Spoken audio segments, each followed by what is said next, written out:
আগামী 1 জুলাই থেকে আমাদের সেই পে স্কেল ধাপে ধাপে বাস্তবায়িত হবে বলে ঘোষণা দিয়েছেন মাননীয় অর্থমন্ত্রী মহোদয়। এখন প্রশ্ন হচ্ছে, দীর্ঘ 11 বছর পর আমাদের যে চাওয়া সেটা আমরা কিভাবে চাই, এবং সরকারের থেকে দাবি বলেছেন ধাপে ধাপে।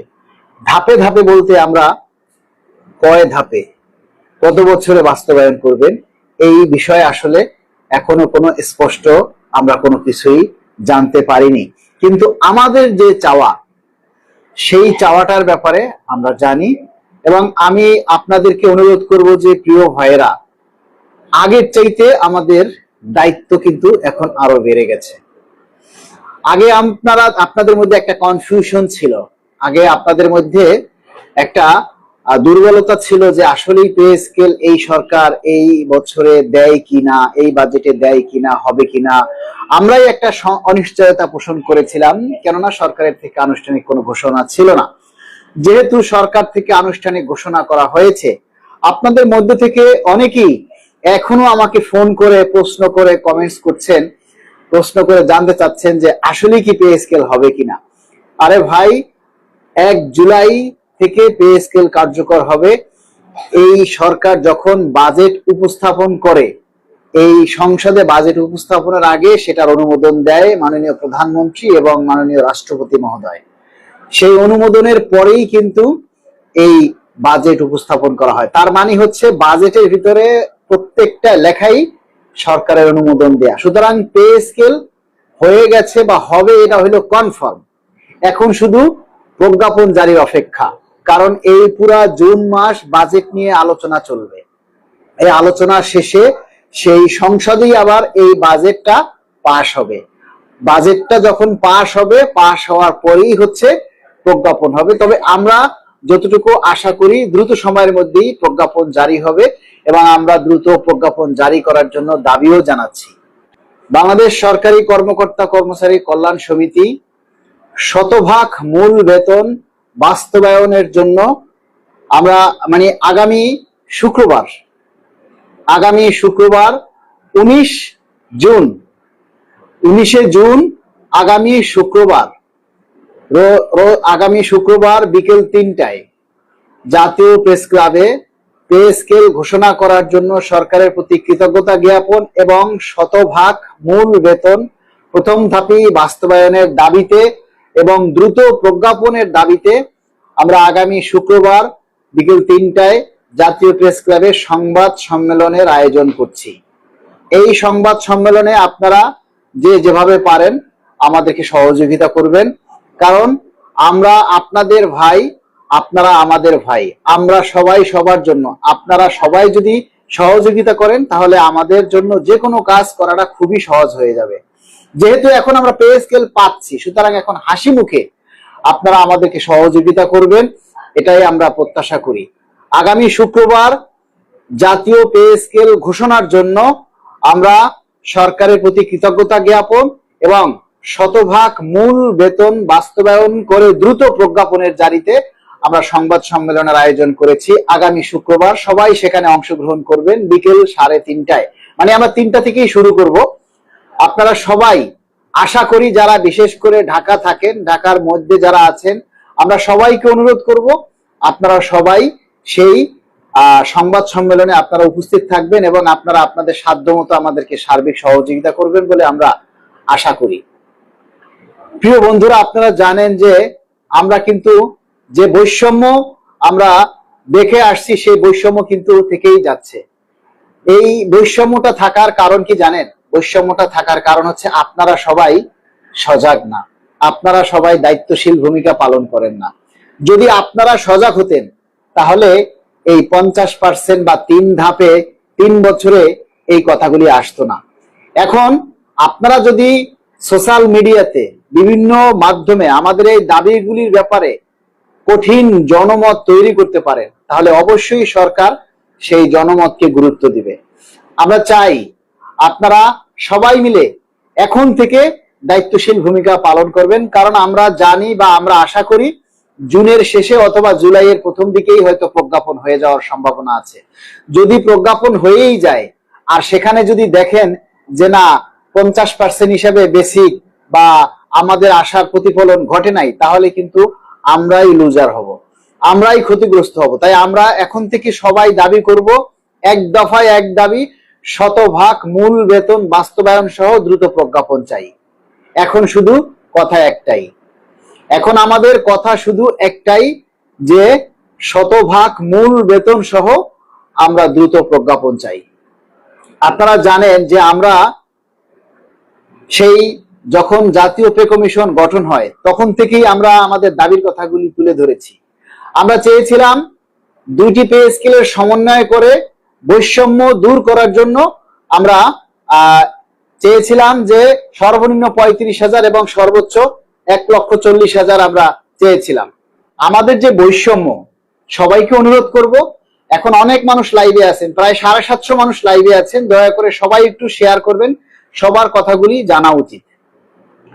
আমাদের কিন্তু এখন দায়িত্ব অনেক বেড়ে গেল, আরো দায়িত্বটা আমাদের আরো বেশি হয়ে গেল। কিরকম? কারণ আমরা পে স্কেল পাচ্ছি, এ ব্যাপারে হচ্ছে এখন কনফিডেন্স বেড়ে গেছে, যেহেতু আমরা পে স্কেল পাচ্ছি, তাই আমাদেরকে আরো বেশি দায়িত্বশীল ভূমিকায় আসতে হবে। কারণ সামনে দ্রুত গেজেট হবে, সেই গেজেটে যাতে আমরা শতভাগ মূল বেতনটা আমরা এক ধাপেই পাই। এখন দেখেন, কিছু বৈষম্যের কথা তুলে ধরি। আমাদের বৈষম্য কমানোর জন্য আমরা দুইটি পে স্কেলের সমন্বয় সর্বনিম্ন 35,000 টাকা দাবি করেছিলাম 1:4 অনুপাতে, এবং সর্বোচ্চ বলেছিলাম 1,40,000 টাকা। গ্রেড সংখ্যা কমিয়ে 12টা আনার দাবি জানিয়েছি। গ্রেড সংখ্যা কিন্তু সেই 20টাই রইল। 1:4 অনুপাতকে বাদ দিয়ে 1:8 অনুপাতে আমাদের সেই 35,000 টাকে কমিয়ে 20,000 টাকায় নিয়ে আসলো, আর আমাদের প্রস্তাবিত 1,40,000 টাকে বাড়িয়ে সেটাকে 1,60,000 টাকা করা হলো। তাহলে কি বৈষম্য কমানো হলো নাকি বাড়ালো হলো? এখন আমার স্কেলটা, সর্বনিম্ন স্কেল আপনি যতই করেন, সেই অনুযায়ী আপনি যদি অনুপাত বাড়িয়ে আপনি যদি সেই উপরেরটা অত বেশি বৃদ্ধি করেন, তাহলে বৈষম্য তো কমবে না। বৈষম্য কমবে যখন এই একটা গ্রেড থেকে আরেকটা গ্রেডের পার্থক্যের মধ্যে একটা সমতা থাকবে।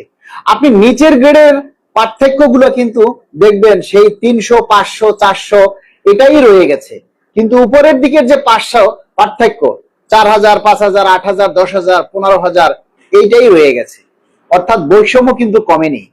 আর যেহেতু 11 বছর পর পে স্কেল হচ্ছে, আপনারা জানেন যে 2015 সালের পে স্কেল এক ধাপে বাস্তবায়ন হয়েছিল এবং 1 জুলাই থেকে কার্যকর ছিল এবং 15 ডিসেম্বর প্রজ্ঞাপন হয়েছে।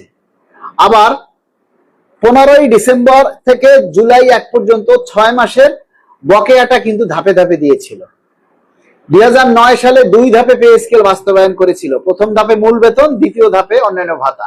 2005 যে পে স্কেল বিএনপি সরকার দিয়েছিল, তখন 3 ধাপে পে স্কেল দিয়েছিল। 2005 3 ধাপে পে স্কেল দিয়েছিল। প্রথম ধাপ জানুয়ারি থেকে 75%, দ্বিতীয় ধাপ জুলাই থেকে, পরবর্তী 5 জুলাই থেকে আপনার বাকি 25%, এবং তার পরবর্তী 2006 সালের জুলাই থেকে অন্যান্য যে ভাতা সেগুলি কার্যকর করেছিল। মানে 1.5 বছরের ভিতরে 3টা ধাপ কমপ্লিট করেছিল। কিন্তু 2005 এবং 2015 এই 3টা পে স্কেল গড়ে আপনার 5 বছর পর পর হয়েছে। তখন কোনো এই দ্রব্যমূল্য এত বেশি ছিল না, তখন এত আন্দোলন ছিল না, কিন্তু পে স্কেল হয়েছিল নিয়মতান্ত্রিক ভাবে। কিন্তু 11 বছর পর আজকে 2026 সালের যে পে স্কেলটা হতে যাচ্ছে, সেটা কিন্তু 11 বছর পর হচ্ছে। সুতরাং এই 11 বছর পরের পে স্কেল আপনি ওই 2009, 2005 বা 2015 সাথে কম্পেয়ার করলে হবে না। এই 11 বছরের মধ্যে যদি আমরা 2টা পে স্কেল পেতাম, তাহলে আমাদের এত আপত্তি থাকতো না, এত কমপ্লেইন থাকতো না। যেহেতু 2টা পে স্কেল আমরা পাইনি, এর মধ্যে দ্রব্যমূল্য বেড়েছে, ক্রয় ক্ষমতা করেছে, মূল্যস্ফীতি বেড়েছে। সুতরাং আমরা চাই আমাদের এই পে স্কেলটা, এই 2026 সালের পে স্কেলটা আমরা একেবারেই বাস্তবায়ন চাই। এক ধাপে সমস্ত কিছু আমরা এক ধাপে বাস্তবায়ন চাই। মূল বেতন, ভাতা, অন্যান্য যা কিছু আছে সম্পূর্ণ আমরা একবারেই বাস্তবায়ন চাই। কিন্তু দ্বিতীয় প্রস্তাব হচ্ছে, যেহেতু আমরা সরকারের অংশ। আমরা যেহেতু প্রজাতন্ত্রের কর্মচারী, রাষ্ট্রের নাগরিক, সেই হিসেবে রাষ্ট্রের কথা আমাদেরকে ভাবতে হবে। এবং রাষ্ট্রে যদি অর্থনৈতিক মন্দা অবস্থা থাকে বা অর্থনৈতিক ঘাটতি থাকে, সেক্ষেত্রে আমরা বলবো আপনারা 2009 বা 2005-কে আপনারা অনুসরণ করতে পারেন। 2009-এ প্রথম ধাপে মূল বেতন পুরাটা দিয়েছিল, দ্বিতীয় ধাপে সকল ভাতা সমূহ দিয়েছিল। আর 2005-এ সেটা আপনারাই তখন বিএনপি সরকারই ছিল, আপনারা প্রথম ধাপে মানে প্রথম বছর বেসিকটাকে ভেঙে অর্থাৎ 75% জানুয়ারিতে আর 25% দিয়েছিলেন পরবর্তী 6 মাস পরে। মানে 1 বছরের ভিতরেই আপনারা মূল বেতনটাকে কার্যকর করেছেন এবং পরবর্তী জুলাইতে অন্যান্য ভাতাগুলি দিয়েছেন। তো আমরা মনে করি আমাদের দ্বিতীয় প্রস্তাব হিসেবে আমরা চাই প্রথম ধাপে মূল বেতন একেবারেই একবারে চাই, এক্ষেত্রে কোনো কম্প্রোমাইজ নাই। মূল বেতন ভেঙে পে স্কেল বাস্তবায়নের ক্ষেত্রে কোনো আপোষ নাই। আমরা চাই প্রথম ধাপে যাতে মূল বেতনটা একবারে বাস্তবায়ন করা হয়। ভাতাগুলি আপনারা যেভাবে খুশি সেভাবে দেন, সেখানে আমাদের কোনো আপত্তি নেই। আমরা সরকারের কাছে দাবি একটাই, আমরা প্রথম ধাপে 100% মূল বেতন একবারে বাস্তবায়ন চাই। আপনারা সবাই এই একটা দাবির উপরে জনমত তৈরি করুন যে আমরা প্রথম ধাপে 100% মূল বেতন আমরা বাস্তবায়ন চাই। একটাই দাবি, একটাই কথা আপনাদের কাছ থেকে আমরা আশা করি। সবাই এই এক দাবিতে আপনারা নিজেরা পোস্ট প্রচার করবেন, নিজেরা পোস্ট দিবেন, আমাদের পোস্টগুলোতে আপনারা জনমত তৈরি করবেন, অন্য কোনো কথা নেই। এক ধাপে একবারেই আমরা 100% মূল বেতন বাস্তবায়ন চাই। আর এই একবারে এক ধাপে মূল বেতন বাস্তবায়নের দাবিতেই আগামী শুক্রবার আমরা একটা সংবাদ সম্মেলনের আয়োজন করছি জাতীয় প্রেস ক্লাবে। সেখানে আপনারা যারা পারেন ঢাকার মধ্যে বা ঢাকার বাইরে যে যেখান থেকেই পারেন আপনারা চাইলে উপস্থিত হতে পারেন এবং আপনারা আমাদেরকে সার্বিকভাবে একটু আর্থিকভাবেও সহায়তা করতে পারেন। কেননা একটা সংবাদ সম্মেলন করতে গেলে আসলে অনেক টাকার ব্যাপার। টাকা ছাড়া, মূল কথা টাকা ছাড়া কোনো কাজ নেই। টাকা ছাড়া আপনার কোনো আন্দোলন, কোনো সংগ্রাম, কোনো সংবাদ সম্মেলন কোনো কিছুই করা যায় না। একটা সংবাদ সম্মেলন করতে গেলেও আমাদের 25 থেকে 30 হাজার টাকার দরকার আছে। সুতরাং আপনারা চাইলে আমাদেরকে সার্বিকভাবে সহযোগিতা করতে পারেন, কারোর উপরে কোনো জোরাজোর নাই, জোরাজুরি নাই। এটা আপনাদের সম্পূর্ণ অভিমত, আপনাদের উপরে আমরা ছেড়ে দিলাম। আসসালামু আলাইকুম। মিস রুমা লিখেছেন 100% মূল বেতন বাস্তবায়ন চাই। সজীব আহমেদ 100%। মুফতি ইলিয়াস ভুয়া লিখেছেন প্রথম ধাপে 100% বেসিক চাই। সাইফুল আলম 100%। গিয়াসউদ্দিন 100%। শাহনারা ছায়া 100% চাই। সাবিনা ইয়াসমিন লিখেছেন সহমত। এমডি সাগর লিখেছেন আমরা তো শুরু থেকেই 100% পে স্কেল চেয়ে এসেছি। জি, আমরা চেয়ে এসেছি, এখনো চাচ্ছি। 11 বছর পর আবার নাটক। জাকির আফরাদ। বেলাল হোসেন সহমত প্রকাশ করেছেন। টিটু শশঙ্কর এক ধাপে মূল বেতন চাই, এক কথায় এক দাবি। শামিমুর রহমান 100% বেসিক চাই। গেজেট প্রকাশ করলে আর হবে না। হ্যাঁ, গেজেট যদি হয়ে যায় আর গেজেটে যদি এই বেসিক ভেঙে বাস্তবায়নের কথা লেখা থাকে তারপরে আর শত কাঁদলেও আর কিচ্ছু হবে না। এই জন্য আমাদেরকে এখনই এই দাবিটার ব্যাপারে সবাইকে আরো বেশি বেশি সোচ্চার হতে হবে। আমরা যদি কোনো পোস্ট দেই যে এক দফায় এক দাবি 100% মূল বেতন সহ দ্রুত প্রজ্ঞাপন চাই, তাহলে সেটা আপনারা ঝড়ের গতিতে শেয়ার করবেন এবং সেখানে আপনারা মতামত তুলে ধরবেন। শাহাবুদ্দিন গাজী লিখেছেন এক ধাপে 100% বাস্তবায়ন চাই। যদি এক ধাপে বাস্তবায়ন না হয় তাহলে বর্তমান পিআরএল এ যারা আছে তাদের জন্য কোনো নীতিমালা, তারা তো ক্ষতির সম্মুখীন হবে। আশা করি সরকার এইভাবেই স্বার্থবাদ মূল বেতন বাস্তবায়ন করবে। জি,